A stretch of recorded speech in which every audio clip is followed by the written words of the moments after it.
Hi guys, welcome back to my channel and a new video from me. In this video, I am going to go in on both Sweden and the United States. So if you're interested in that, keep on watching because this is going to be a fun video. For you guys who don't know me, my name is Tina Serafina. I was born and raised in Sweden, and 11 months ago, wow, 11 months, time flies, I moved to the United States. And the background story to that is boy meets girl, they fall in love and they move here and get married, and there is a wedding video somewhere on this channel. So if you are interested in that, go ahead and watch that video. But in this video, I thought I should dive a little bit deeper into the cultural differences between Sweden and Tanzania.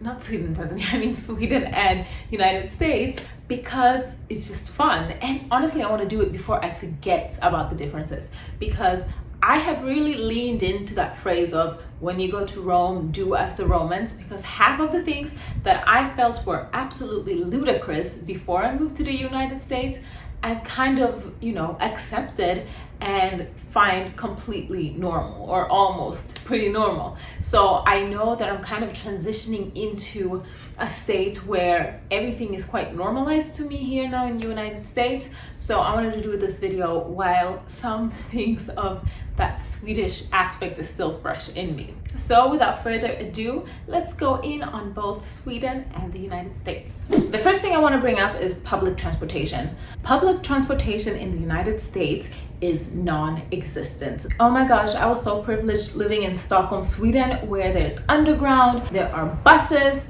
there are spårvagnar. I don't know what to call that in English, but there are a lot of means of public transportation available to us. Most metropolitan places in Sweden. Of course, if you go into the countryside, there might be some differences there with buses never coming and things like that. But most of the times when you're in a city or town, there is reliable public transportation. Coming to United States, this is something I already knew was going to be lacking, especially since I moved to the Midwest.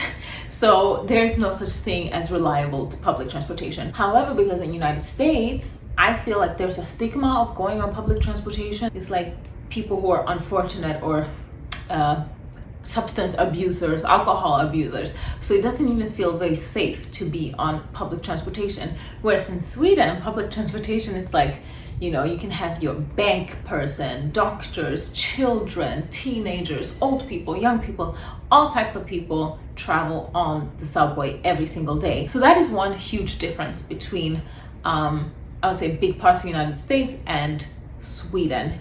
Of course, you have your places like New York, and I'm sure there's some other places in USA that has good public transportation, but a lot of places that I've been in, you need a car to get around. The second thing I want to bring up is the insufficient sidewalks. And this is really under the umbrella of public transportation and infrastructure. I would say under the umbrella of infrastructure. There are just not good sidewalks here. There's so many cracks in the sidewalks. If there even is a sidewalk, first of all, then there's so many cracks in them.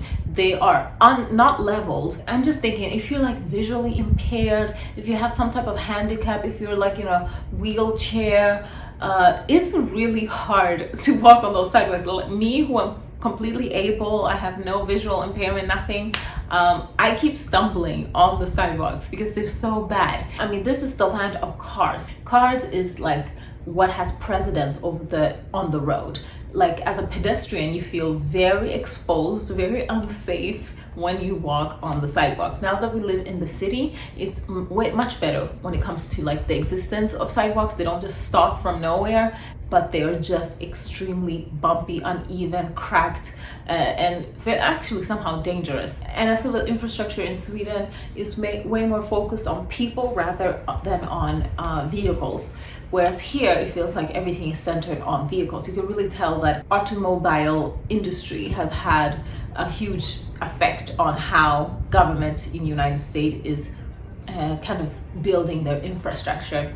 But yeah, as a person who likes to take a lot of walks, that was so annoying to me when I lived in the suburbs. Now that I live in the city, a little bit better, but still it's third world level to me when I come here compared to when it is in Sweden. I'm sorry guys, but it's true. The sidewalks here are not good. Maybe in other cities, I'm sure there's differences. I'm talking about my little city in the Midwest, okay? Another thing that I noticed, their tampons in United States is so weird because they have a lot of wrapping and they have like a plastic device that is used to kind of push in the tampon without using your finger. And to me, it just feels like a waste of a lot of plastic because you got the actual tampon inside of this plastic device that you push in to the vagina. Then you, outside of that, there's another plastic wrapper on top. So you have like double plastic, and the device that push in the tampon is like a hard plastic. So to me, that feels like a lot of plastic waste. And we know what plastic does to our oceans, to the soil. It takes forever for it to break down, and when it breaks down, there's probably like chemicals that seep into our ecosystems. So that was one shocking thing to me when I came here. But yeah, thank God for pads. So I'm actually leaving the house now, so I'm gonna continue with a part 2 later on. See you later. So another cultural difference that I've noticed between Sweden and the United States is that here in the United States, you wear shoes inside the home, even inside the bedroom, which was so strange to me when I first moved here. In Sweden, people generally do not wear shoes inside of the home. I grew up in an apartment, but even people that I know grew up in houses, they did not wear shoes inside the house. Maybe it's because it's more cold and wet there, but I'm in the Midwest. We have cold winters, rainy fall. So we do also have, you know, the dirt that comes underneath a shoe sole. So I don't understand why it's acceptable to walk inside the house with shoes. It would be interesting to know, is there any other country in the world where wearing shoes inside the house is a common occurrence? Please let me know down in the comment section below. Another thing that I experienced in real life, because I already knew about this, but being here in the United States really made me see that abortion is taboo. Obviously, the Wade versus Roe versus Wade situation has been a relevant topic lately, and I was shocked when Roe versus Wade was overturned, because I just coming from a place like Sweden where those options are available for free. It was just so shocking coming to a country that is considered to be a well-developed country with Western ideals and norms. It was very strange when I was like, wow, women in this country can literally not make decisions with their own bodies. One other thing that is quite different in the United States compared to Sweden is that when you go to like government offices, buildings, hospital, wherever you have to fill in some type of form about yourself, you have to tick in a box about your skin color, or they call it race. And for me, that's just so uncomfortable. You have to tick a box, and for me, who was born and raised in Sweden, that's so weird. Even though I've always been a minority, and you know, in certain places in Sweden, you may be the only one, but most of the times I was never the only one because I grew up in Stockholm. So I've rarely felt alone or singled out because of my skin color. I think a big reason to why I feel uncomfortable about ticking in, you know, what I am, my skin color, is because in Sweden, the word race is ras, och now I'm speaking Swedish, and the word race is only used for animals. We only have the word race. In English, you also have the word breed, which you would use for an animal. So in Sweden, race and breed is, you use the same word for race and breed, which is ras. And I just feel like an animal when I have to put in like a breed of a dog, when I have to take in, okay, what kind of human am I? And it doesn't feel like all the boxes are equal or the same. At the end of the day, I know I'm in America. I know the history of America, what systems and which people built the country by force. It makes my skin crawl with thinking of me as a race. And not because I hate my blackness, I really don't. I'm very comfortable with who I am and what I look like. But I wonder what they use that information for. Like, it's now I'm giving you information that one day you can round us up and do something to us. Like, why do I need to tell you what skin color I am? You will see when you meet me. Maybe somebody who's viewing has an answer to that, because I don't remember ever in Sweden filling in my heritage. Maybe employees at insurance companies, at government bodies or hospitals filled it in for me without letting me know, but I don't remember ever having to put in my ethnicity or my skin color. Somehow in Sweden they must be able to count it, because I'm sure there is some statistics of how the demographics of Sweden looks like. If you're from Sweden and you have gone to tick in a box of your race, please tell me, because I don't remember that. Maybe I've forgotten and romanticizing Sweden. But here in USA, it's not just gender and age, it's race and ethnicity. So in some places, you're actually allowed to put in don't want to answer or something like that. And a lot of times if that option exists, I will tick in don't want to answer. Otherwise, I won't fill it in at all. Another interesting thing that I've noticed while living in the United States is that Americans love ice. Like, I mean, big glasses full of ice, and sometimes even I've seen people chewing ice. And I think it's good, because the water in the United States, or at least the Midwestern city that I live in, water doesn't taste very good. Water in Sweden is sweet. It tastes so good. I think I have a video somewhere where I'll talk about it. You should check out that video after we watch this one. But Swedish water is like crystal clear, sweet, amazing water straight from the tap. Alaska had good water though. I'm not gonna lie, Alaska had good water, but most places don't have good water. When I was in Chicago getting water in restaurants, it tastes like sewer water. But I think lots of ice in the tap water helps it to taste better, because it just gets so cold, your mouth is numb. I don't know, it's something with ice and Americans. You guys love ice. Even in winter, I see people with glasses full of ice, and in winter, I'm going to restaurants, I get served a glass full of ice. I want hot tea at that point. Yeah, it's interesting. You guys like your beverages extremely cold with lots of ice. Now this point that I'm bringing up is one difference that I do not like. It's tips and VAT. Coming from a place like Sweden, you pay for what you see. There's no hidden cost, there's no confusion. It's very clear what you're about to pay.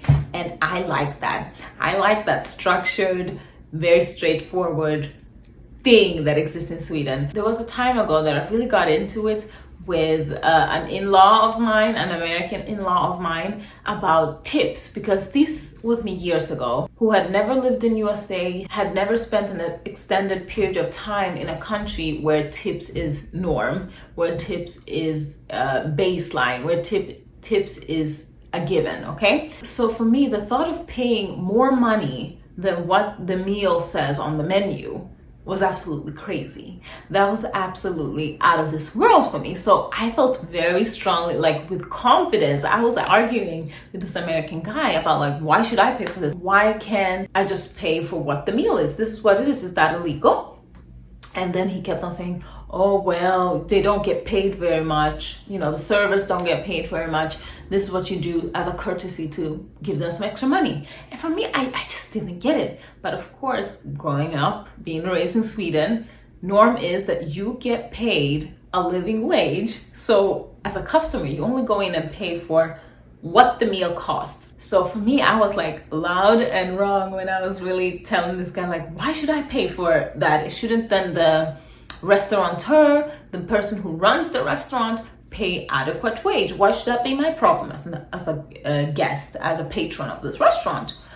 And this man, he was so mad at me and said, oh, well, then if it's that's the case, then you better not come to my restaurant and eat, because he had been a server. So he felt very passionately about this topic. And I felt very passionate about, I'm going to pay for, I don't have all the money in the world. Why am I here giving out people my money when, they're sitting here working? This is their job.